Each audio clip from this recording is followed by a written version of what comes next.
క్రీస్తునందు సోదరి సోదరులారా, ఆరాధన సమయం కాబట్టి అందరూ త్వరపడి రావాల్సిందిగా ప్రభు పేద కోరుతున్నానండి. ప్రార్థన చేసుకుంటాం. పరలోకమందున్న మా తండ్రి, పరిశుద్ధ ప్రేమ తండ్రి, గొప్ప తండ్రి, యెహోవా తండ్రి, మీ ప్రియకుమారుడు యేసుక్రీస్తు ప్రభువు ద్వారా కృతజ్ఞతాస్తుతులు చెల్లిస్తున్నాము నాయన. గొప్ప దేవ, ఇంత మంచి సమయాన్ని ఇచ్చినందుకు మీకే లెక్కలేని స్తుతులు స్తోత్రాలు తండ్రి. ఆరాధన కాలం అంతటిలో మీరే నడిపించండి నాయన.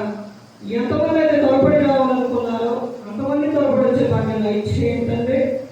ఆరాధన ముగిసేంత వరకు ఎటువంటి అలలో ఆటంకాలు లేకుండా ప్రతి ఒక్క విషయంలో మీరే ముందు నడిపిస్తారని మా ప్రభువైన యేసుక్రీస్తు నామమున వేడుకుంటున్నాం తండ్రి. ఆమేన్. యెహోవా నీ నామము ఎంతో బలమైనది.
స్తోత్రం.